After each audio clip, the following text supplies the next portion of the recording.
Bismillah. Assalamualaikum warahmatullahi wabarakatuh. Alhamdulillah wassalatu wassalam ala Rasulillah wa ala alihi wa sahbihi wa man tabi'ahum bi ihsanin ila yaumiddin. Alhamdulillah, pada kesempatan kali ini kita masih diberikan nikmat oleh Allah Subhanahu wa taala sehingga kita dapat melaksanakan lagi ibadah yang sangat diagungkan di dalam agama Islam, yaitu menuntut ilmu Allah Subhanahu wa taala. Walaupun sekarang kita dalam masa pandemi, tetap melaksanakan protokol kesehatan. Ya, pada kesempatan kali ini kaifa halukum? Alhamdulillah ya. Perkenalan dulu kan. Udah pada kenal? Belum ya? Ya, ana Imam Fikri ya. Tamatan atau alumni dari SDI Imam Syafi'i di Jember ya. Di sini paling kecil berapa umurnya? Ini paling kecil ya? 8 tahun. Iya, Masya Allah. Barakallah. Sekarang kita belajar akidah ya. Akidah, kan, tapi kita di sini pertama memakai kitab Ushul Salasah, yang mana ini menjadi matan inti ya, matan pokok ya, matan dasar bagi thalibul ilmi ya, untuk pelajaran akidah ya, yang mana kitab ini salah satu usul ya, berisi 3 landasan pokok yang wajib diketahui bagi seluruh umat Islam ya, yang mana 3 landasan ini nanti akan ditanyakan di alam barzah ya oleh malaikat Munkar dan Nakir. Maka di sini Syekh membawakan, karena ini pembahasan yang sangat darurah, yang sangat penting ya di dalam agama Islam. Ya, setelah ini mungkin nanti kita akan membahas Qawaidul Arba, ya, kemudian mungkin kitab tauhid ya, dan Kashfus Syubhat ya. Kashfus Syubhat itu kalau di dalam tauhid uluhiyah itu menjadi paling atas ya, karena di dalam tauhid uluhiyah yang mana itu mengupas syubhat-syubhat ya orang-orang yang syirik di zaman Syekh Muhammad bin Abdul Wahhab ya. Nah, akan berbeda lagi ketika kita membahas tauhid di dalam asma sifat, itu mempunyai kitab-kitab tersendiri. Di sini kita masuk ke dalam kitab Ushul Salasah. Kita lihat di sini mualifnya adalah Syekh Muhammad bin Abdul Wahhab ya. Beliau Syekh Muhammad bin Abdul Wahhab bin Sulaiman At-Tamimi ya. At-Tamimi yang lahir di kota An-Najd ya, di kota Najd pada tahun 1115 Hijriah. Jadi abad ke-12 Hijriah ya. Abad ke-12 Hijriah. Yang mana beliau ini bermazhab Hambali ya, bermazhab Hambali. Nah, Syekh Muhammad bin Abdul Wahhab ya lahir di kota An-Najd, yang mana pada saat itu sangat marak-maraknya atau sangat heboh atau sangat apa ya, kalau dalam bahasa kita sangat viral itu menyembah kuburan. Jadi penduduk di kota Najd itu pada saat itu adatnya mereka itu menyembah kuburan, bertawasul ya dengan jin, menyembah jin dan selainnya. Nah, di sini Syekh Muhammad bin Abdul Wahhab ya diberikan taufik oleh Allah Subhanahu wa taala untuk membersihkan akidah dan keyakinan penduduk Najd pada saat itu ya. Malah beliau disebut pembaharu Islam, bukan mendatangkan agama yang baru, akan tapi membersihkan kesyirikan pada saat itu Itu dia. Nah, di sini beliau banyak menulis kitab ya, dari Ushulus Salasah, Qawaidul Arba, ya, Al-Kabair, ya, kemudian kitab Tauhid, Kasus Syubhat, dan yang lainnya. Nah, mungkin kita bahas dulu kenapa banyak yang anti dengan Syekh Muhammad bin Abdul Wahhab. Gak masalah, kita bahas ini dulu kan. Jadi pada kalangan awam ya, untuk di Indonesia kita ini, jadi mereka anti dengan Syekh Muhammad bin Abdul Wahhab. Kenapa? Karena sudah menjadi doktrin ya, yang mana mereka bilang bahwasanya Wahabi gitu ya kan. Karena dari nama Syekh Muhammad bin Abdul Wahhab ya. Ini terdapat perbedaan ya, bahwasanya memang ada akidah Wahabiyah ya pada zaman sangat dulu ya, itu memang sesat ya. Itu dinisbatkan oleh Abdul Wahhab bin Rustum ya. Itu dia ini berakidah Khawarij, yang nama itu pecahan dari Khawarij yang bernama Khawarij Ibadiyah. Khawarij Ibadiyah ini dia mempunyai akidah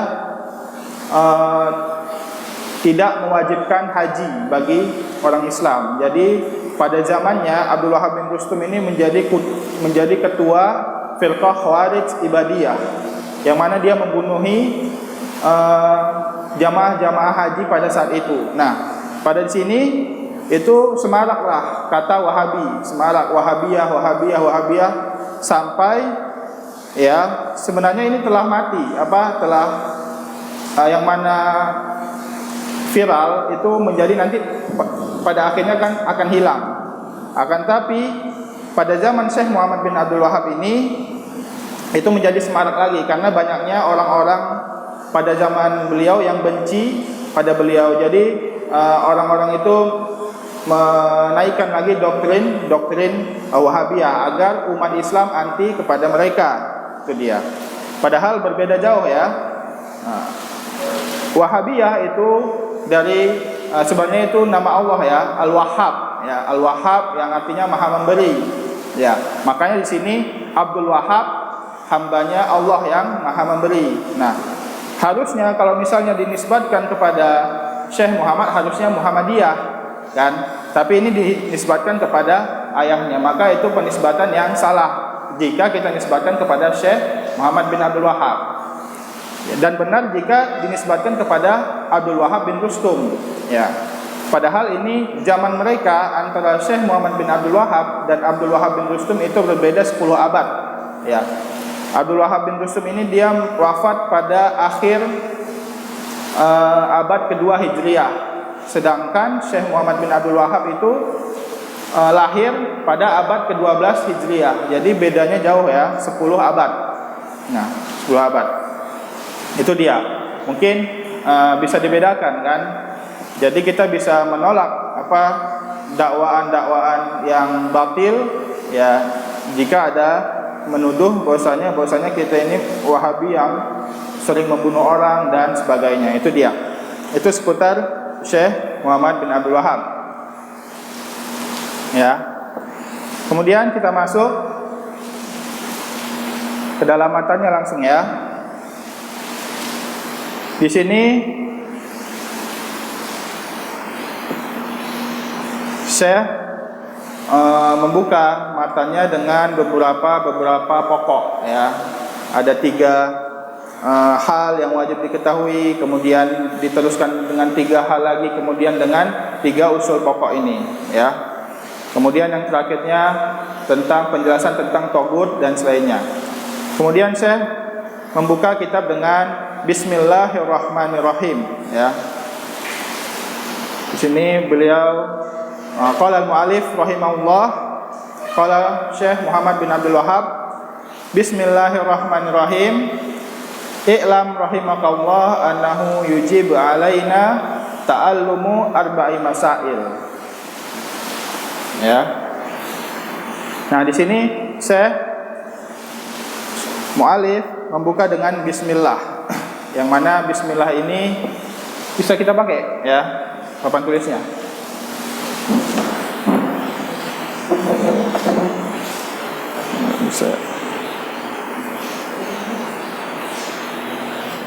Kenapa Syekh Muhammad bin Abdul Wahab membuka kitabnya dengan bismillah? Yang pertama, iktida.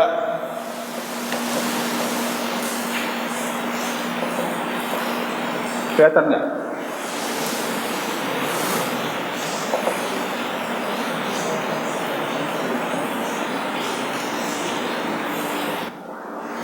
Iktida artinya mengikuti ya, mengikuti.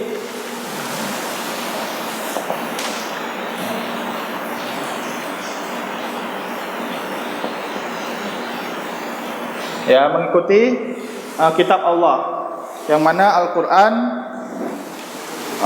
seperti yang kita ketahui kan, membuka semua surat, hampir semua surat di dalam Al-Quran dengan Bismillahirrahmanirrahim. Ya, kecuali surat Baro'ah. Kemudian iktidaun, yang kedua iktidaun bisunnati Rasulillah, mengikuti sunnah Rasulullah sallallahu alaihi wasallam, yang mana Rasulullah selalu memulai surat atau tulisan Rasulullah sallallahu alaihi wasallam dengan bismillah, sebagaimana surat Rasulullah kepada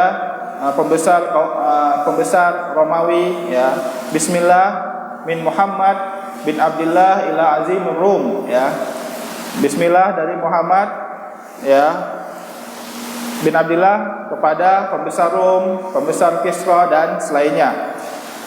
Ya. Kemudian mengikuti juga Nabi Sulaiman, ya, yang mana ketika Nabi Sulaiman menulis surat kepada Ratu Bilqis, disebutkan di dalam Al-Quran, innahu min Sulaiman wa innahu bismillahirrahmanirrahim. Ya. Sesungguhnya surat itu dari Sulaiman dan sesungguhnya itu bismillahirrahmanirrahim, dengan menyebut nama Allah Subhanahu wa taala. Ya. Di sini kita bahas dulu bismillahirrahmanirrahimnya, ya.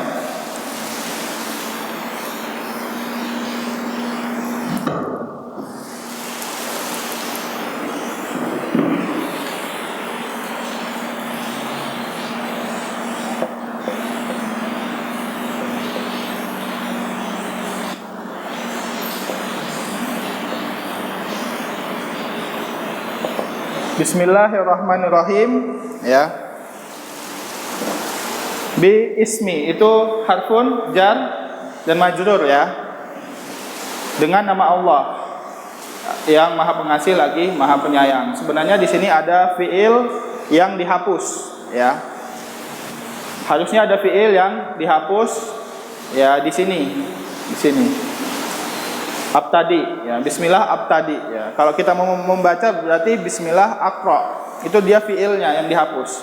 Misalnya kita mau membaca atau mau memulai kan, berarti bismillah abtadi, ya.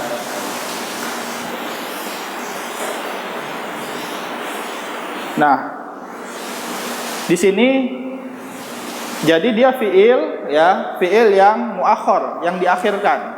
Fiil yang muakhir diakhirkan, ya, harusnya dia di depan abtadi bismillahirrahmanirrahim, saya memulai dengan nama Allah, gitu.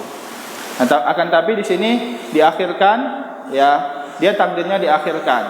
Kenapa diakhirkan? Ya, pertama faidah kenapa fiil ini diakhirkan, karena dia tayamun bismillah, yaitu menyebelah kanankan nama Allah, ya, karena nama Allah sebelah kanan ketika fiilnya diakhirkan. Yang kedua itu yufidul hasr, ya, yufidul hasr. Yufidul hasr itu di dalam kaidah tafsir itu mempunyai faidah mengkhususkan. Ini nggak kecepatan kan? Pembahasannya nggak cepat kan? Nggak. Itu dia mengkhususkan, seperti firman Allah, iyyaka na'budu wa iyyaka nasta'in, ya. Di sini harusnya na'budu iyyaka wa nasta'in iyyaka, tapi iyyakanya itu dia di kedepankan dan fiilnya diakhirkan. Kenapa? Karena mengedepankan ma'mul atau yang diibadahi, yaitu Allah kan, iyyaka di situ berfaedah menunjukkan kepada pengkhususan. Jadi hanya kepada Allah kami menyembah dan hanya kepada Allah kami meminta pertolongan. Nah, di sini juga hanya kepada nama Allah ya kami memulai gitu. Hanya dengan nama Allah kami memulai yang Ar-Rahman Ar-Rahim. Itu dia.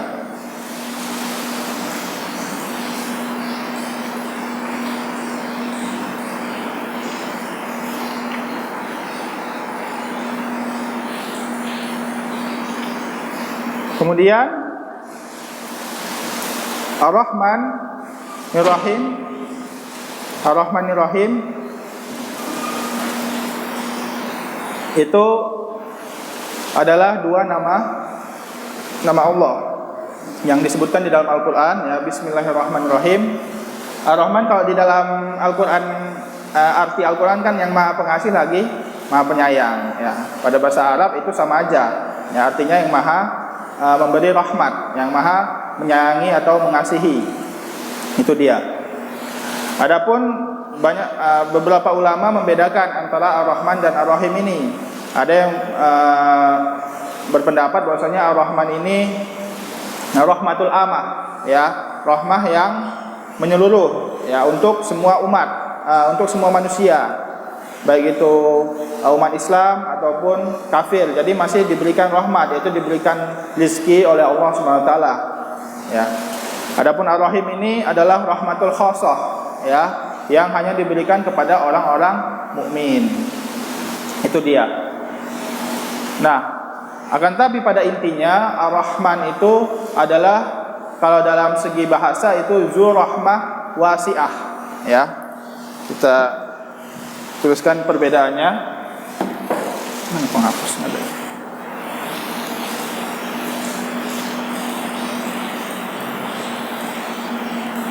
Ar-Rahman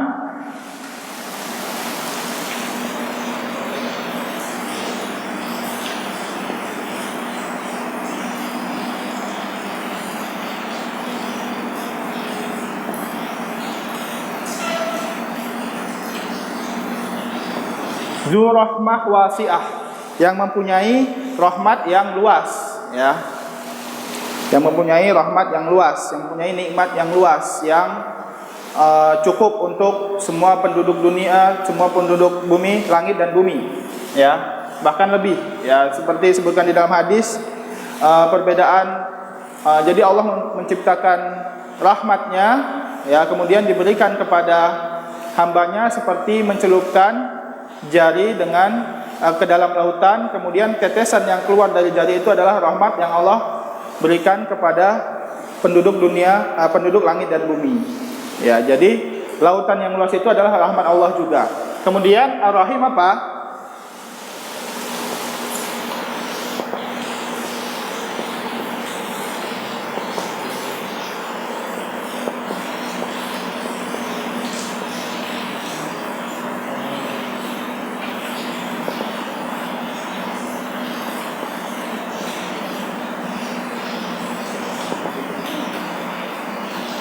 Ya, Dzu Rahmah Al-Wasilah ya.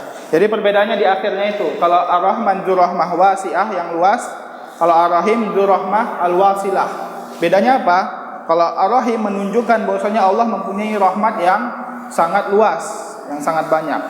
Dan Ar-Rahim itu Dzu Rahmah Wasilah, yang mewasilkan atau menyampaikan rahmat yang sangat luas itu kepada hamba-hambanya ya. Ya, jadi perbedaannya itu. Jadi rahmah yang mempunyai rahmat yang sangat banyak, Dzu Rahmah Wasilah yang menyampaikan rahmat itu kepada hambanya. Ya. Kenapa? Karena dilihat dari wazannya. Ya, Ar-Rahman itu wazan fa'lan, ya, yang mempunyai arti mubalaghah, ya, yang mempunyai rahmat yang sangat banyak. Ya, kalau Ar-Rahim itu dia sifatul musyabahah, ya, yang bermakna rahim. Jadi Ar-Rahim yang dari sigah rahim, yaitu menyampaikan ya, atau melakukan, yaitu menyayangi hamba-hambanya. Itu dia. Ya. Kemudian ada hadis ya, di sini juga banyak disebutkan hadis di dalam syarah bismillah ini ya. Disebutkan bahwasanya hadis kullu amrin dzibalin la yubda fihi bismillah fahuwa abtar, ya. Semua perkara yang tidak dimulai dengan nama Allah maka itu terputus. Akan tapi ini hadis dhaif, ya. Hadis dhaif di dalam sanadnya. Akan tetapi maknanya sahih, ya. Maknanya sahih. Kenapa? Maksudnya abtar bukan dia tidak diterima, akan tapi tidak ada barokahnya, ya. Tidak ada barokahnya. Jadi setiap amalan yang tidak dimulai dengan bismillah maka itu tidak ada barokahnya atau barokahnya tidak banyak, ya. Gitu.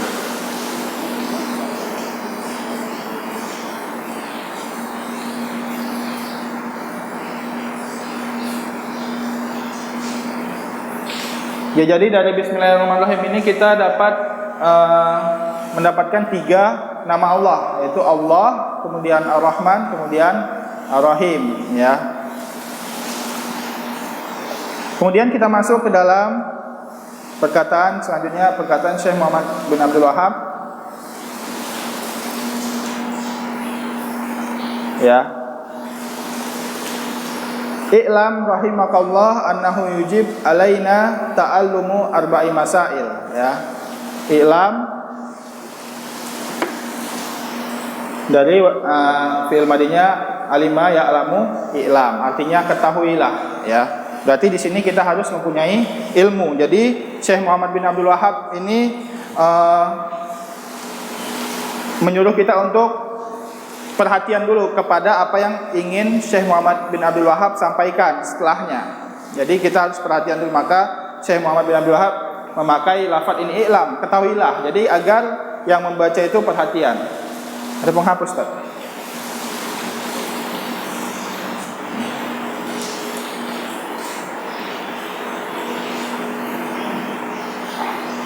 Jadi kita membahas ilmu dulu di sini. Ilmu kalau ditinjau dari kalangan ahlu usul, ya, kalangan ahlu usul,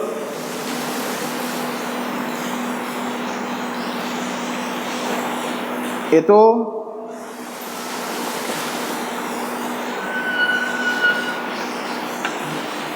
idrakus syai'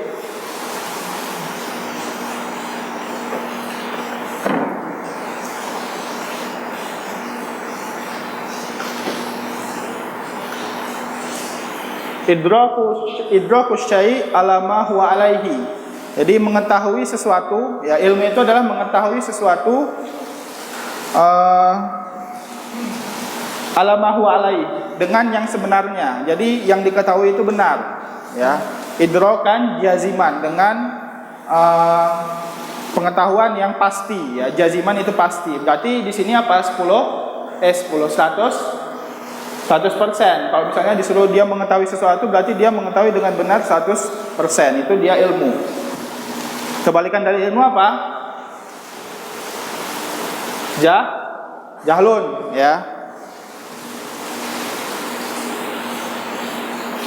Kalau kebalikan dari ilmu jahlun apa? Yaitu adamu idrakus syai'. Kebalikannya, kalau ini idrakus syai' mengetahui sesuatu. Kalau jahlun adamu idrakus syai' bil kulliyah. Jadi tidak mengetahui sesuatu dengan sepenuhnya. Kalau misalnya ditanya jalan ke tempat itu gimana, dia nggak tahu, berarti dia nggak tahu 100%. Itu dia jahlun, ya. Jahlun di sini terbagi 2, ya. Ada jahlun basit. Jahlun basit itu dia benar-benar nggak tahu.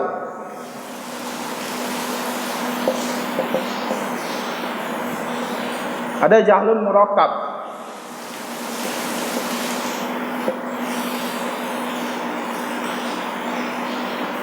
Ya, ada jahlun basit. Dia kok misalnya ditanya, kamu kenal si fulan? Tidak, itu namanya dia benar-benar nggak tahu, jahlun basit. Ya. Akan tapi kalau misalnya jahlun murakkab, dia idrakus syai' yukhalifu ma huwa alaihi. Ya, dia mengetahui sesuatu tapi bertentangan dengan kenyataannya. Jadi dia mengetahui memberitahu sesuatu tapi dia salah gitu. Ya. Dia bukan bilang nggak tahu, tapi dia pura-pura tahu. Itu namanya jahlun murakkab. Jadi murakkab itu artinya double ya. Jadi dia udah nggak tahu juga dirinya nggak tahu. Dia nggak tahu, terus dia nggak tahu bahwasanya dirinya itu nggak tahu. Jadi dia memberitahu dengan sesuatu yang salah. Itu namanya jahlun murakkab. Ya. Kemudian di bawahnya ada zon. Ya, zon itu dia mengetahui sesuatu, akan tetapi ada kerancuan atau keraguan di dalamnya. Ya, keraguannya itu 50%. Itu zon. Keraguannya itu dia 75% ke atas. Jadi mendekati kebenaran, itu zon. Makanya banyak ilmu, ya, ilmu istihadi, ilmu fikih yang diambil dari zon. Ya, yang diambil dari zon. Ya. Zon ada yang tercela, ada yang terpuji. Yang tercela apabila dia tidak melewati tatabbu, ya, dia tidak meneliti. Jadi, oh ini kemungkinan ini tanpa dia teliti, itu dia adalah zon yang tercela. Akan tapi zon yang terpuji yaitu dia berdasarkan istihad, yang mana ini hanya bisa dilakukan oleh para mujtahid, ya, untuk mengambil hukum-hukum, ya, hukum-hukum fikih, hukum-hukum yang tidak dijelaskan di dalam Al-Quran dan Sunnah, ya, seperti hukum-hukum kontemporer, ya, seperti yang lainnya itu.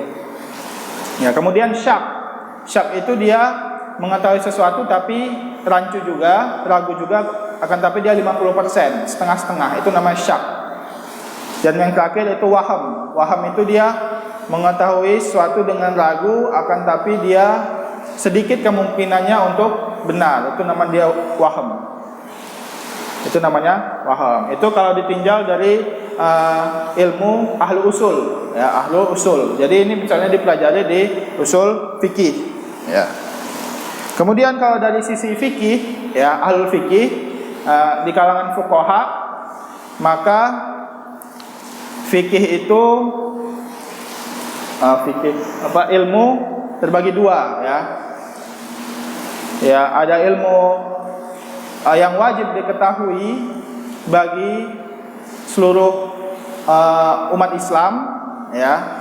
Ada ilmu yang tidak wajib diketahui bagi seluruh umat Islam. Jadi ada ilmu yang wajib, ada ilmu yang tidak wajib, ya. Jadi ada ilmu yang fardu ain, ada ilmu yang fardu kifayah. Contohnya, kalau misalnya harus mengetahui bahwasanya rukun iman ada 6, apa saja rukun iman, apa saja rukun Islam, maka itu termasuk ilmu yang wajib, fardu ain, wajib diketahui oleh semua umat Islam. Akan tapi ada ilmu-ilmu yang dia hanya fardu kifayah, seperti ilmu mawaris, tentang warisan, ilmu tentang perwakafan, ilmu tentang cabang-cabang fikih, ya, ilmu tentang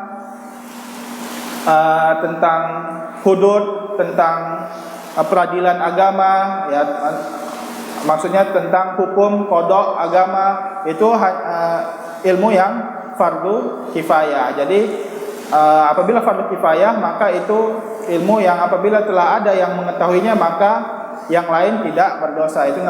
Itu namanya fardu kifayah.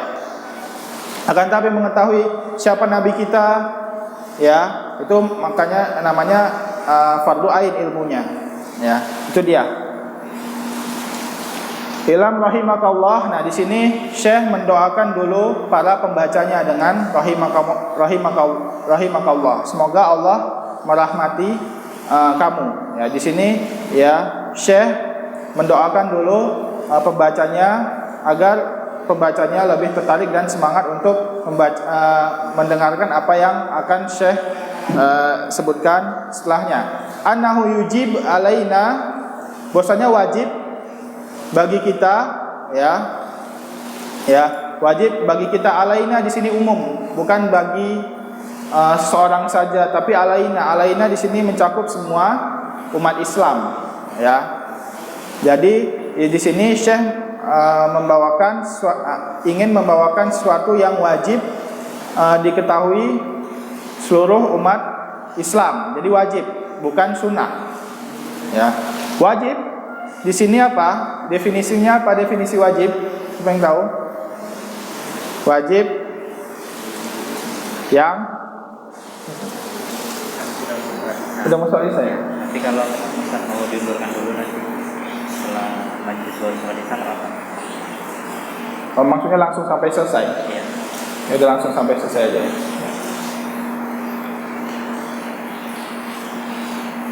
Sampai mana tadi? Wajib. Wajib dari kalangan ahlul fuqaha itu apa yang dikerjakan berpahala, yang ditinggalkan berdosa. Itu dia wajib. Kalau sunnah atau mustahab atau mandub, apa yang dikerjakan itu berpahala dan tidak dikerjakan tidak mengapa. Adapun makruh itu yang apabila dikerjakan apa? Tidak mengapa, kalau ditinggalkan dia mendapatkan pahala. Ya kan, makruh kan? Kemudian haram itu yang ditinggalkan mendapat pahala. Apabila ditinggalkan mendapat pahala, apabila dikerjakan berdosa. Adapun mubah yang tidak mendapat dosa dan tidak mendapat pahala bila dikerjakan. Itu menurut ahlul fikih, ya, menurut fuqaha. Akan tetapi menurut ahlul usul itu berbeda. Ya, wajib ma amara bihi syari' ala wajhil ilzam, ya. Wajib adalah yang apa diperintah oleh pensyariat, ya. Pensyariat di sini Allah dan Rasulnya, sesuatu yang diperintah oleh pensyariat ala wajhil ilzam, dari sisi keharusan. Jadi itu wajib. Yang diperintah dari sisi keharusan, ya. Jadi harus dikerjakan, itu dia wajib. Kalau mustahab atau sunnah atau mandub, ma amara bihi syari' la ala wajhil ilzam. Jadi dia adalahnya. Jadi yang diperintah oleh pensyariat tetapi tidak dengan keharusan, ya. Tidak dengan keharusan. Kalau haram, ma naha anhu syari', apa yang dilarang oleh pensyariat ala wajhil ilzam, yang dilarang dengan keharusan. Jadi harus ditinggalkan, itu dia haram, ya. Dan kemudian makruh, manaha anhu syari' la ala wajhil ilzam, ya, yang dilarang dari pensyariat tapi dia tidak dengan keharusan, jadi tidak berdosa ketika mengerjakannya, itu dia makruh. Adapun mubah makhtarahu syari', ya, fi fi'lihi wa tarkihi, apa yang dibebaskan oleh pensyariat untuk mengerjakan dan meninggalkannya. Jadi bebas, tidak dapat pahala dan tidak dapat dosa, ya. Itu dia. Bahkan sesuatu yang mubah ini dia adalah hukum yang sangat luas, lebih luas daripada yang lainnya. Kadang sesuatu yang mubah ini dia bisa menempati hukum-hukum selainnya, ya. Seperti misalnya mandi itu pada asalnya mubah. Ketika dia junub, berarti ketika dia junub diniatkan untuk mandi wajib, berarti dia menjadi wajib. Ketika dia di dalam safar, di dalam suasana yang dingin, ya, kemudian dia sakit, apabila dia mandi di situ maka dia itu akan mengancam nyawanya, maka di situ mandi itu adalah haram, gitu. Ketika mandi dapat mengancam nyawanya, sesuai keadaannya, itu dia hal yang mubah. Seperti hukum nikah pada asalnya sunnah, bukan mubah. Akan tapi ketika nikah itu ingin dilakukan oleh orang yang impoten, ya, maka itu dia menjadi haram, ya. Apabila dia nikah itu ingin dikerjakan oleh orang yang sudah menggebu-gebu, ya, sudah mampu, maka itu menjadi wajib nikah, bukan sunnah lagi. Itu dia, bisa berubah-ubah. Ya, itu tadi yajibu alaina, wajib bagi setiap kita ta'allum, ya, mempelajari atau mengetahui, ya, arba'i masail, 4 permasalahan, ya. Masail ini dari kata sa'ala juga, ya, artinya tempat yang ditanya. Jadi permasalahan itu ada yang ditanyakan di dalamnya, ya, atau permasalahan itu ada yang dibahas di dalamnya, maka disebut masail, ya. Itu dia. Jadi ketahuilah, semoga Allah merahmatimu, bahwasanya wajib bagi kita semua untuk mengetahui 4 masalah, ya. Kemudian al-ula al-ilmu wa huwa ma'rifatullah wa ma'rifatu nabiyhi wa ma'rifatu dinil Islam bil adillah. Yang pertama al-ilmu, ya, mengetahui. Setelah kita bahas tadi ilmu, jadi di sini ilmunya maksudnya ilmu yang wajib untuk seluruh umat Islam, ilmu dasar. Ya. Jadi tidak ada uzur bil jahal tentang permasalahan ini, tentang permasalahan Syekh Muhammad bin Abdul Wahab. Bahwasanya mengetahui bahwasanya kita mengetahui Allah, mengetahui Tuhan kita siapa, mengetahui Nabi kita siapa, mengetahui agama kita agama apa, itu adalah amrun daruri, ya, ilmu yang harus diketahui, tidak ada uzur jahal di dalamnya. Jadi tidak ada kata nggak tahu tentang siapa Tuhan kita, nggak tahu tentang siapa Nabi kita, tidak tahu tentang agama kita, itu tidak ada uzur, ya. Di zaman Syekh Muhammad bin Abdul Wahab sudah tidak ada uzur, apalagi di zaman kita sekarang ini, yang mana medsos sudah merajalela, sudah bisa tahu agama dengan HP, dengan media sosial. Jadi wasilah sangat banyak. Jadi tidak ada lagi uzur bil jahal tentang masalah yang pokok ini, ya.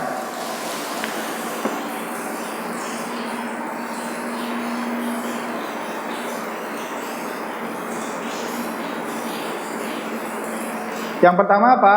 Ma'rifatullah. Ma'rifatullah, ya, mengetahui dengan hati, mengetahui dengan hati. Jadi di sini ma'rifatu bil aqal wa ma'rifatu bil qalbi, ya. Dengan hati juga harus mengetahui, ya, bahwasanya kita mengetahui Tuhan kita siapa, yaitu adalah Allah Subhanahu wa taala, ya, yang mempunyai sifat rububiyah, yaitu yang menciptakan segala alam semesta ini, yang menciptakan kita semua. Kemudian sifat uluhiyah, ya, yaitu yang harus kita sembah. Kemudian kita juga harus mengetahui asma wa sifat Allah, ya.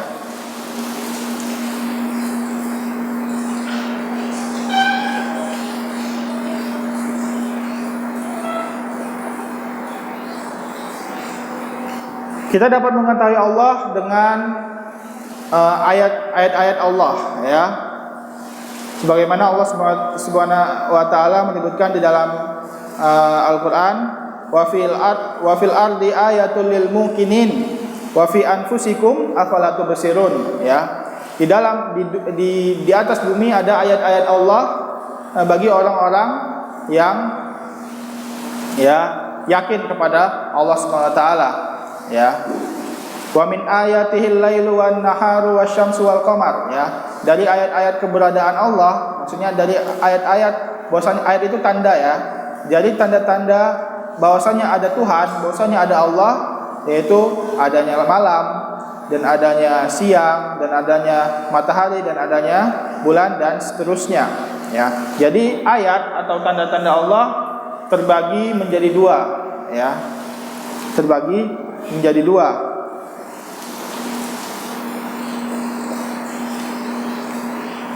Ayatul syar'iyah wa ayatul kauniyah, ya. Ayatul syar'iyah, tanda-tanda syar'i, dan tanda-tanda kauni, ya. Tanda-tanda syar'i itu tanda-tanda yang diambil dari nakal.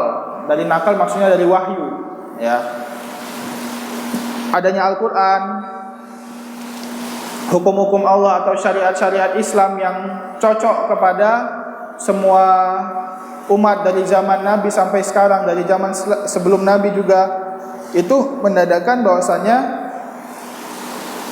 bahwasanya hukum ini bukan buatan manusia, akan tapi buatan pencipta manusia, ya. Itu ayatul syar'iyah, ya. Kemudian ayat-ayat di dalam Al-Qur'an yang mana balaghahnya tidak ada yang menandingi, ya.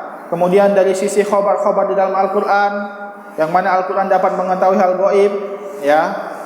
Dapat mengetahui hal yang akan datang, dapat mengetahui hal yang telah lampau, ya, seperti kisah Nabi terdahulu. Kita tidak akan tahu bila tidak ada Al-Qur'an, bila tidak ada wahyu dari Allah, ya. Seperti pada saat seperti yang ayat yang difirmankan oleh Allah Subhanahu wa taala di dalam surat Ar-Rum tentang permasalahan kerajaan Rum, ya, yang mana pada zaman Nabi ada dua kerajaan yang sangat berkuasa, ya, yaitu kerajaan Romawi yaitu Rom dan Kisra yaitu Persia, ya.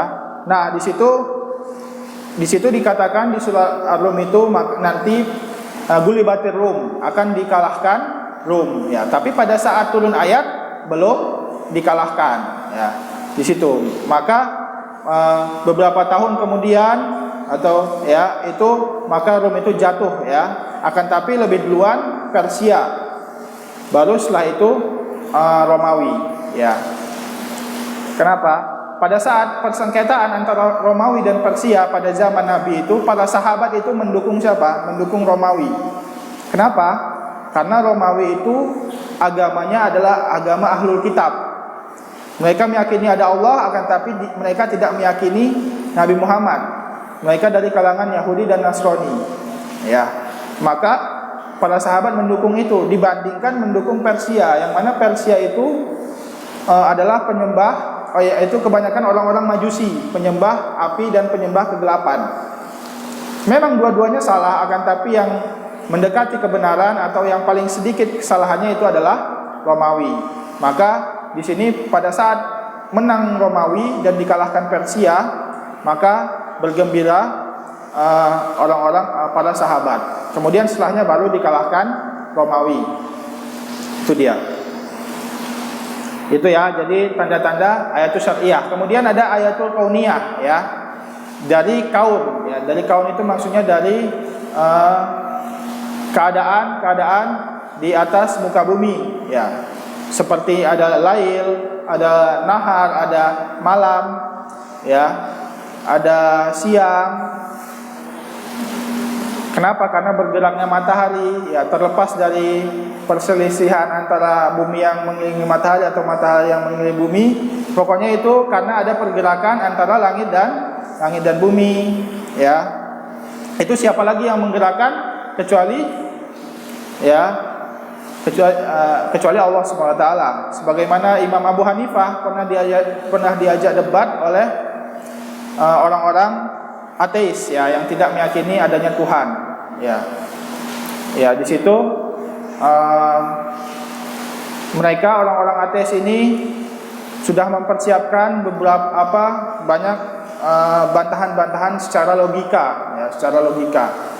Akan tapi di situ Imam Abu Hanifah itu terlambat datangnya. Ketika ditanya kenapa terlambat, karena saya tadi melihat ada kapal yang tidak ada nahkodanya. Kemudian barang-barang dari kapal itu yang tadinya di luar masuk sendiri, kemudian berangkat sendiri, gitu. Maka orang-orang ateis itu tidak percaya. Nggak mungkin seorang benda mati seperti kapal itu tidak ada nahkodanya, tidak ada yang mengangkat barang-barangnya. Ya, langsung dijawab, dibantah oleh Imam Abu Hanifah. Begitu juga pergantian langit dan bumi, pergantian matahari, ya, pergantian bulan, yang tadi malam ada bulan, sekarang ada bulan, ya, yang kemudian ada gerhana, itu tidak ada yang menggerakkan, padahal itu semua benda mati. Pasti ada yang menggerakkan, yaitu yang menciptakan kita semua.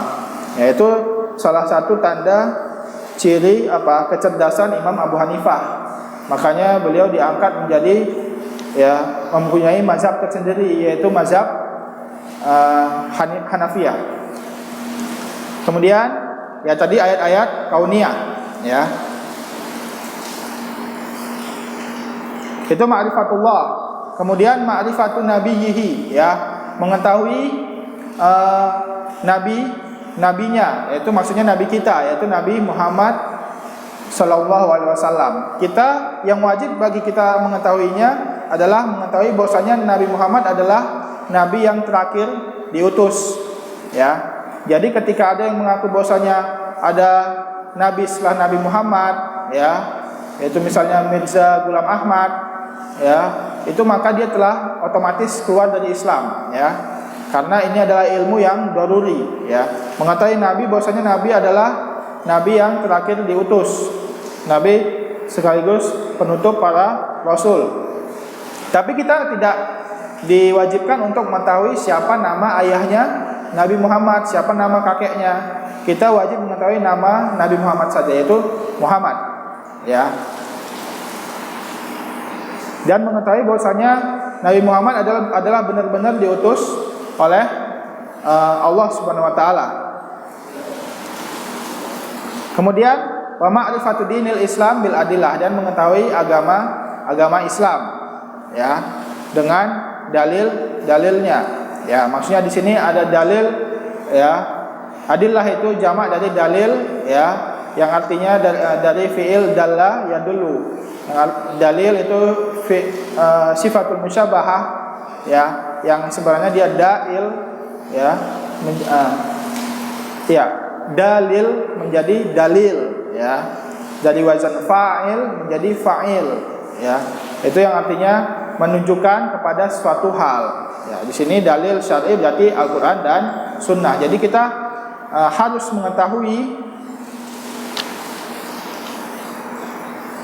mengetahui tiga ini, yaitu mengetahui Allah, mengetahui Nabi Muhammad, dan mengetahui agama Islam itu dengan dalil, ya. Tidak boleh mengetahuinya tanpa dalil, ya.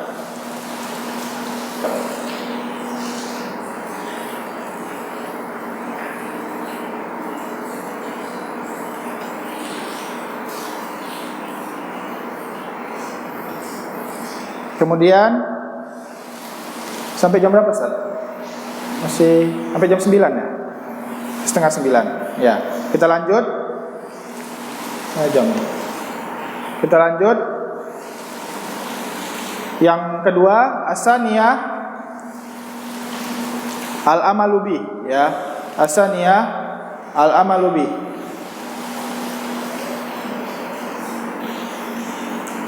Wasalisah ad-da'watu ilaih, ya. Yang kedua harus beramal, ya. Yang ketiga yaitu mendakwahkannya. Sekarang kita membahas al-amalubi, yaitu apa? Mengamalkan apa yang telah kita ketahui, ya. Dengan mengamalkan apa yang Allah perintahkan dan menjauhi larangannya, ya. Jadi di dalam agama Islam ada perintah-perintah yang wajib, kita harus mengamalkannya, ya. Dan ada larangan-larangan yang harus kita jauhi. Yang mana amalan ini pada hakikatnya adalah buah dari ilmu, ya. Sebagaimana pepatah bahasa Arab, al ilmu bila amalin kasajari bila samarin. Ya, ilmu tanpa amal seperti apa? Pohon tanpa buah. Jadi tidak ada buahnya. Ya, jadi seorang itu harus mengamalkan apa yang dia ketahui, ya. Apabila seorang tidak mengamalkan apa yang dia ketahui, maka itu dimurkai oleh Allah Subhanahu wa taala, sebagaimana orang-orang Yahudi, ya. Di dalam surat Al-Fatihah, ghairil maghdubi alaihim walad dolin, ya. Al-Makdub di sini para mufassir termasuk Ibnu Abbas, ya, kemudian Aisyah, Imam Ibnu Katsir menyebutkan bahwasanya Al-Makdub yang dimurkai itu adalah Yahudi. Kenapa? Karena Yahudi ini paling tahu tentang agama, ya. Akan tapi dia tidak mempraktekannya, ya. Ya, dia mengetahui tanpa beramal. Itu orang Yahudi, ya. Makanya orang syubhat-syubhat orang Yahudi itu lebih dahsyat daripada atau strategi orang Yahudi itu lebih dahsyat daripada orang-orang Nasrani, ya. Karena dari sisi ilmu mereka lebih banyak, ya. Akan tapi mereka tidak mengamalkannya, jadi dimurkai oleh Allah Subhanahu wa taala. Nah, kemudian waladhdallin itu yang sesat, ya, itu ditafsirkan oleh para ulama adalah orang-orang Nasrani, yang mana mereka beramal tanpa ilmu, ya. Mereka itu beramal tanpa ilmu, ya. Jadi dua kesalahan di sini apabila berilmu tanpa amal itu salah, ya, haram juga. Dan apabila beramal tanpa ilmu maka itu menjadi tertolak, ya, bisa menjadi bid'ah karena dia tidak ada ilmunya, ya. Sebagaimana sabda Nabi Muhammad SAW, man amila amalan laisa alaihi amruna fahuwa raddun, ya. Barang siapa yang beramal tapi tidak ada dalil, ya, maksudnya dia tidak mengetahui apa dasar yang diamalkan itu, maka itu tertolak, ya. Makanya apabila seorang melakukan ibadah tanpa dia ketahui hukumnya maka itu tertolak, ya.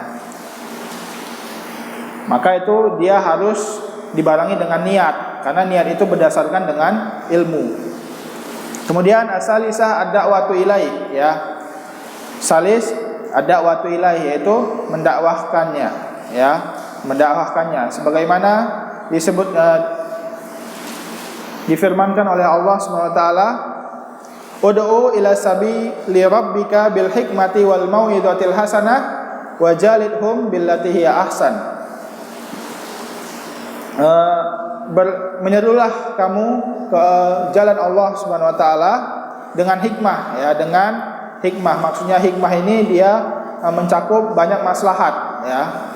Ya, jadi tidak hanya mendakwahkan saja, akan tapi setelah dia berdakwah banyak orang yang benci, ya, banyak memadorotkan. Kenapa? Karena dia dakwahnya tidak dengan hikmah, ya. Hikmah ini dia harus melihat maslahat dan madorot, ya, agar orang-orang lebih dapat menerimanya ketika ia berdakwah. Dan mau'izah hasanah, ya, dengan nasihat-nasihat yang hasanah. Wajalidhum. Nah, di sini jalidhum artinya mendebati, ya. Mendebati itu, ya, yang harus didebati adalah orang-orang yang mempunyai syubhat, ya, mempunyai syubhat di pikirannya. Jadi itu harus melewati cara debat berdakwahnya, ya, karena dia mungkin mempunyai kecerdasan juga. Jadi dia tidak terima jika kita hanya menyeru saja. Jadi harus dibantah juga argumennya. Itu dengan, ya, apabila di sini billati hiya ahsan, apabila maslahatnya lebih banyak. Akan tapi jika dilihat maslahatnya sedikit, bahkan madorotnya lebih banyak, ya, misalnya jidalnya atau perdebatannya cuma debat-debat yang nggak ada akhirnya, berdebatnya orangnya dia cuma mempertahankan kebenaran, mempertahankan argumennya saja, bukan ingin mendapatkan tambahan ilmu, maka itu berarti bukan ahsan, berarti dia termasuk debat yang diharamkan. Ya, itu berdakwah, ya. Jadi setelah berilmu dia harus mendakwahinya, ya.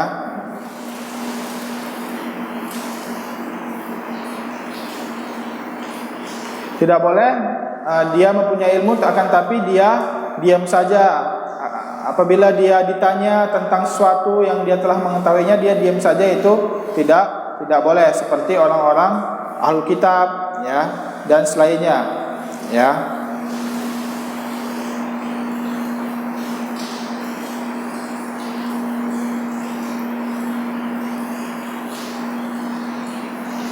Kemudian kita lihat sekarang yang terakhir, Ar-Rabi'ah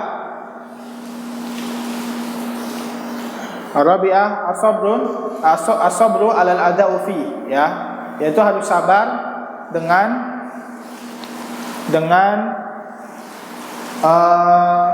aza itu duri-duri atau celaan-celaan yang didapat di dalamnya, maksudnya di dalam berdakwah itu, ya. Jadi di dalam berdakwah pasti itu ada duri-duri atau pasti ada orang yang membenci dari dakwah tersebut, ya. Jangankan kita, Nabi Muhammad SAW saja, ya, banyak yang membenci beliau. Yang mana beliau sebelum diutus menjadi nabi itu sangat sebelum diutus menjadi rasul, beliau sangat dihormati oleh kaum kafir Quraisy, ya, sangat diagungkan, malah julukannya amanah, fatonah, dan seterusnya. Akan tapi setelah menjadi rasul dan mengatakan bahwasanya harus menyembah Allah saja, maka julukan beliau berubah dari kalangan orang-orang kafir Quraisy tersebut jadi sahir, jadi majnun, ya, asatirul awalin dan seterusnya. Sahir disebut penyair, disebut penyihir, disebut orang gila dan seterusnya. Itu bentuk dari celaan, ya. Seperti yang dikatakan Waraqah bin Naufal. Siapa yang tahu Waraqah bin Naufal? Waraqah bin Naufal itu adalah pamannya Khadijah, ya.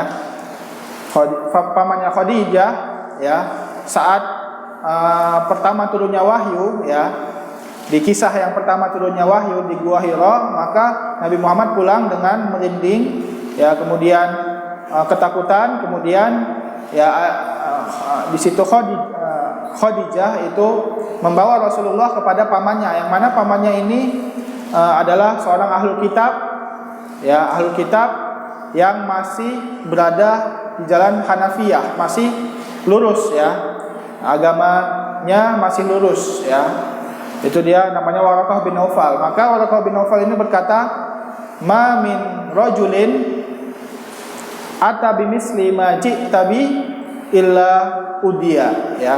Tidak ada seorang laki-laki yang diberi, ya, wahyu seperti yang diberikan kepadamu wahai Muhammad, kecuali dia akan dimusuhi oleh kaumnya. Ya, itu, ya, begitu adalah dakwah, ya, di jalan Allah Subhanahu wa taala.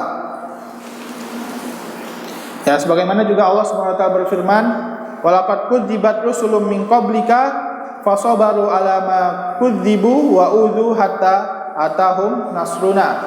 Ya. Dan telah ini sebenarnya ayat ini adalah hiburan, ya.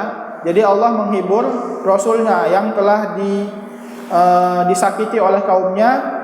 Jadi Allah mengabarkan bahwasanya sebenarnya, ya, Rasul-Rasul sebelummu juga telah didustakan oleh kaum-kaumnya, ya. Maka mereka juga bersabar, ya, atas apa yang mereka didustakan dan atas apa yang mereka disakiti, ya, sampai datang pertolongan Allah. Itu dia.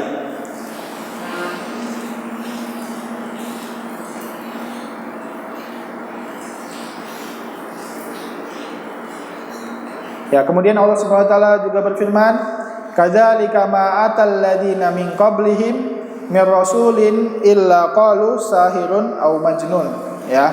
Dan tidak ada seorang sebelummu yang didatangkan wahyu, yang diberikan wahyu, kecuali dia dikatakan apa? Penyihir, ya, dikatakan majnun, ya. Itu dia. Ya, jadi di sini, ya, harus sabar kepada di dalam berdakwah, ya. Yang mana sabar ini sendiri itu terbagi 3, ya. Sabar itu secara bahasa, kita lagi.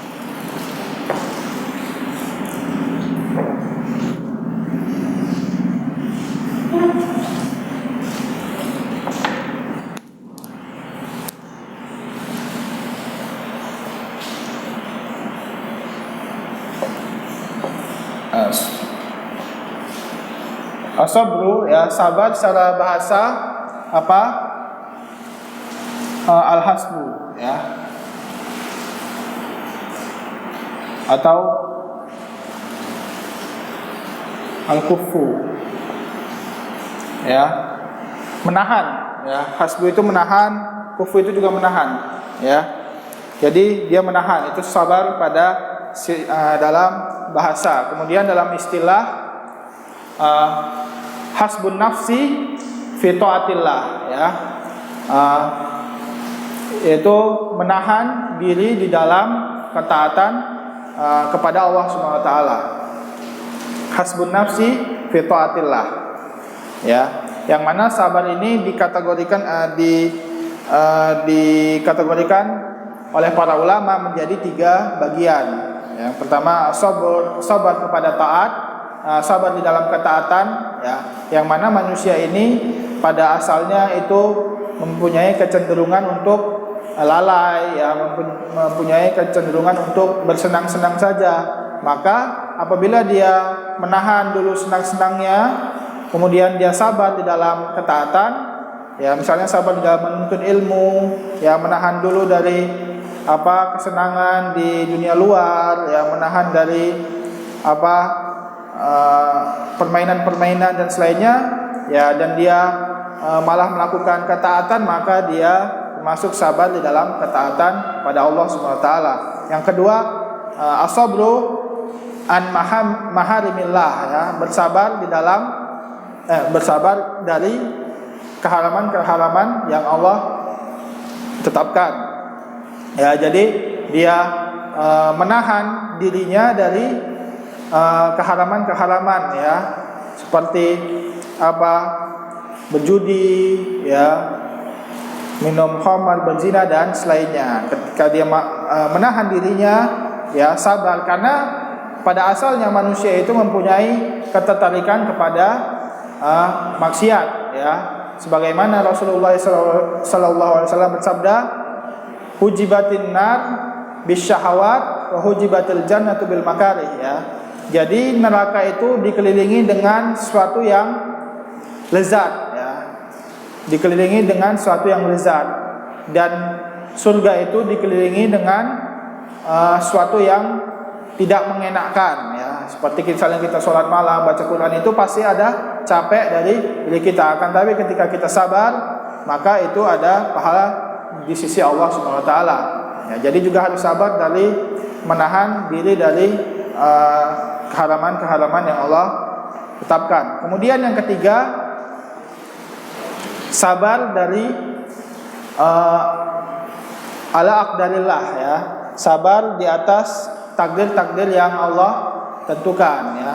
Bahwasanya Allah telah mentakdirkan kita sebelum kita lahir, bahkan 60.000 tahun sebelum penciptaan langit dan bumi, ya. Ketika kita dilahirkan atau ketika kita sudah 40 hari, ya, di dalam rahim, maka diutus malaikat untuk mentakdirkan atau memberikan kita beberapa takdir, yaitu tentang rizki. Maka kita harus sabar tentang apabila rizki yang diberikan Allah itu sedikit, kemudian sabar tentang musibah ketika ada keluarga yang meninggal atau ada musibah yang menimpa kita, ya.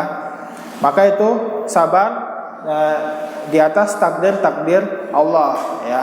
Dan sabar itu, yang sabar di atas takdir ini, ada yang disebabkan manusia, ada yang tidak disebabkan manusia, ya. Contohnya kalau misalnya kita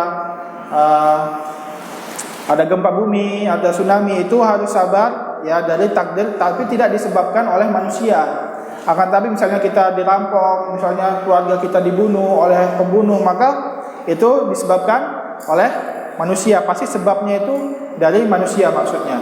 Maka itu lebih susah, ya. Sabar dari gangguan manusia itu lebih susah dari sabar yang tidak disebabkan oleh manusia, ya. Ya.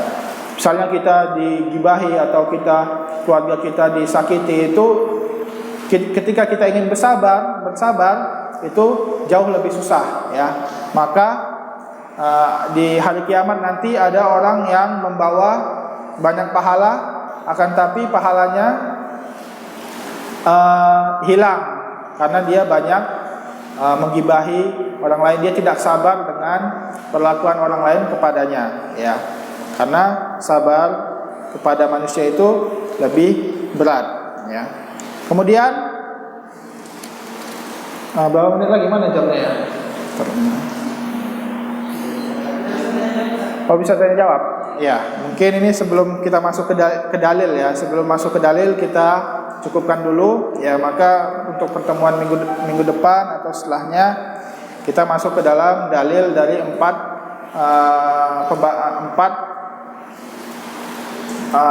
tiang pokok yang Syekh bawakan pada awal-awal matan ini, ya. Mungkin, ya, ada sesi tanya jawab. Sebenarnya Ana belum terlalu mahir untuk menjawab ini karena banyak guru-guru kita, ya, di atas ini, di atas saya hanya membantu saja, hanya junior, ya. Tapi apabila bisa saya jawab, insya Allah dijawab, ya. Sesi pertanyaan lewat kertas, siapa langsung. Ya. Man yas'al, tafadhal.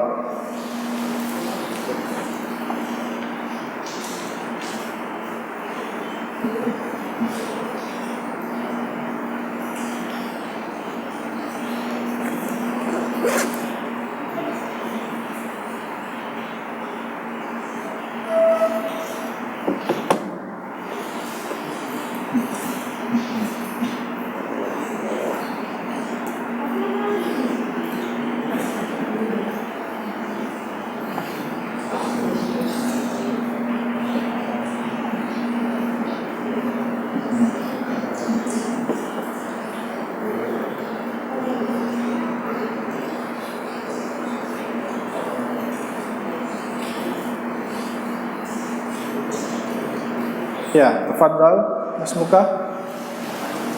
Ya, tafadhal.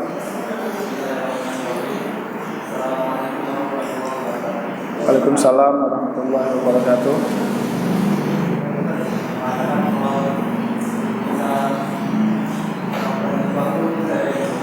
Ya.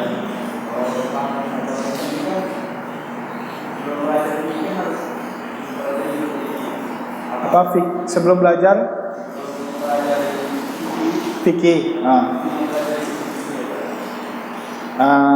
Ya, terus apalagi pertanyaannya? Kemudian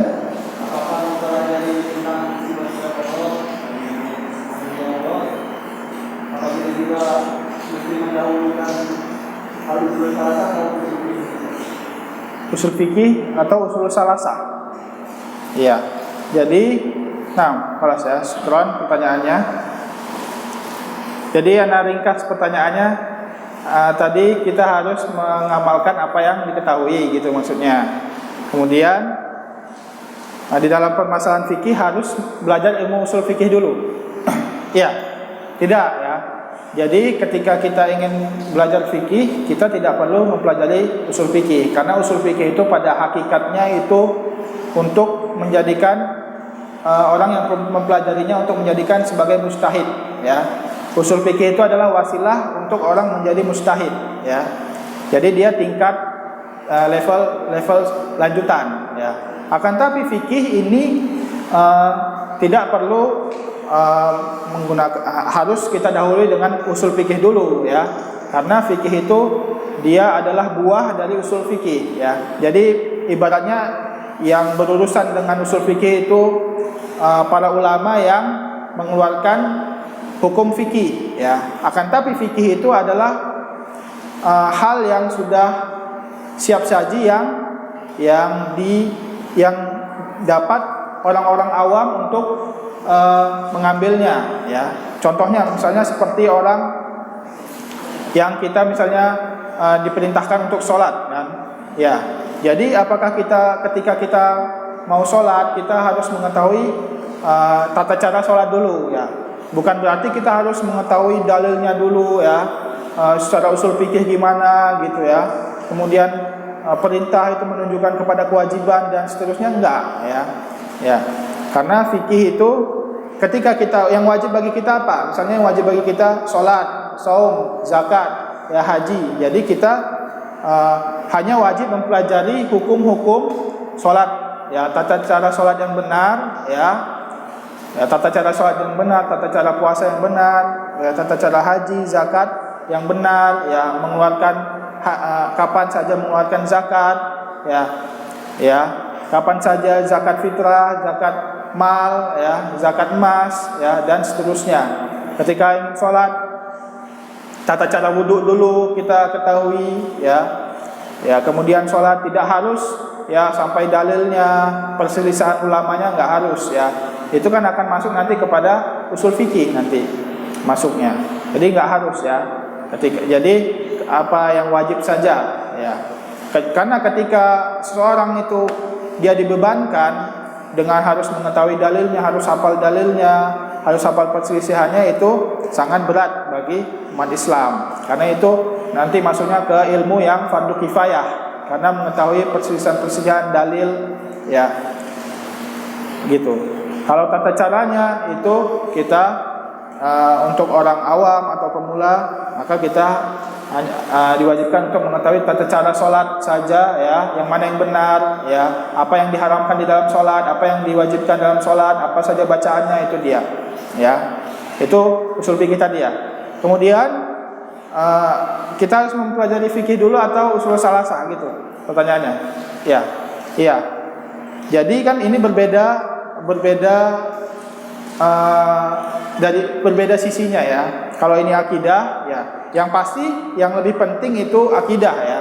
Ya, karena itu mencakup keyakinan kita sebagai umat Islam ya. Ibadah atau keyakinan itu lebih berat ya timbangannya di sisi Allah daripada ibadah amalan ya. Keyakinan itu lebih berat timbangannya daripada amalan ya. Makanya nanti akan disebutkan di dalam kitab tauhid ya, hadis bitaqah ya. Hadis bitaqah itu sebagai kartu ya. Jadi ada kartu yang maksudnya kartu itu kalimat syahadat la ilaha illallah ya. Betapa banyak orang yang mempunyai dosa ya, dia tidak mengerjakan amalan, akan tapi ketika dia meyakini adanya syahadat ya, dia meyakini bahwasanya Allah yang berhak disembah dan bahwasanya hanya harus mengikuti Rasulullah, maka dosa-dosanya itu terhapus dan dia mendapatkan bitaqah, yaitu kalimat syahadat la ilaha illallah, dan dia dimasukkan ke dalam surga. Itu dia. Makanya kenapa Abu Bakar adalah manusia terbaik setelah Rasulullah? Karena ma waqara fi qalbihi, apa yang tercancap di dalam hatinya, itu maksudnya keyakinan Abu Bakar ya. Pada saat orang-orang kafir Quraisy di situ tidak mempercayai Abu Bakar ya, ketika mengabarkan bahwasanya Rasulullah Isra Mi'raj ya, tidak ada satu orang pun yang mempercayai Rasulullah kecuali Abu Bakar ya. Abu Bakar juga berkata ketika bahwasanya apabila Muhammad mengatakan bahwasanya dinding yang di depanku itu berwarna hitam, sedangkan aku melihat dengan kepalaku sendiri itu berwarna putih, maka aku akan mendustakan mataku dan mempercayai Muhammad ya. Itu dia Abu Bakar. Maka disitulah sebabnya, karena keyakinan yang sangat besar, kepercayaan Abu Bakar yang sangat besar tentang keyakinan di dalam Islam, maka Abu Bakar menjadi orang yang terbaik setelah Rasulullah SAW ya. Ya, begitu juga ketika sepeninggal Rasulullah SAW ya, Abu Bakar tidak percaya kan ya, karena Abu Bakar ketika Rasulullah meninggal lagi safar ya. Kemudian maksudnya Umar tidak percaya ya, bahkan mengatakan barang siapa yang mengatakan Muhammad telah wafat, maka akan saya penggal kepalanya gitu ya, karena sangat tegas Umar ya kan gitu. Kemudian Abu Bakar dengan lemah lembutnya melihat jenazah Rasulullah SAW, kemudian menyuruh Umar untuk diam ya. Dan di situ Abu Bakar berkhutbah ya. Nah, pada saat itu banyak yang beberapa hari setelah itu banyak yang murtad ya. Kenapa murtad? Karena ketika mereka Islam itu banyak orang-orang yang murtad ini Islamnya karena Fathul Makkah ya.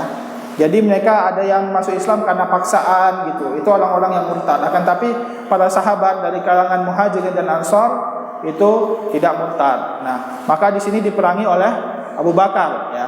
Abu Bakar yang sangat tegas untuk memerangi orang-orang murtadin ini ya. Itu makanya para ulama menyebutkan bahwasanya innallaha nasara hadzal din atau hafidhu hadzal din bi Abi Bakrin yaumur riddah wa bi Imam Ahmad yaumul mihnah ya. Ya, sesungguhnya Allah menjaga agama Islam ini dengan Abu Bakar pada saat orang-orang pada murtad ya, yaumur riddah, yaitu pada saat orang-orang pada murtad sepeninggal Rasulullah SAW. Dan dengan Imam Ahmad ketika terjadinya fitnah yang sangat besar ya di zaman Khalifah Mu'tasim billah, yaitu fitnah khalqul Quran yang mengatakan Al-Quran adalah makhluk ya. Di situ Ya, jadi Imam Ahmad dan Abu Bakar yang dikatakan para ulama. Tapi pada intinya yaitu adalah keyakinan yang di hati Abu Bakar yang menjadikan Abu Bakar adalah manusia terbaik setelah Rasulullah SAW. Ya, jadi ya ini berbeda sisi ya. Sisi lain kita harus mempelajari usul salasa ini ya untuk mempererat atau memperkokoh keyakinan kita. Ya, di sisi lain kita harus sholat. Yang mana harus sholat itu harus tahu fikih-fikih sholat. Ya, jadi kita harus belajar fikih juga. Ya, itu dia. Mungkin itu saja yang dapat dijawab.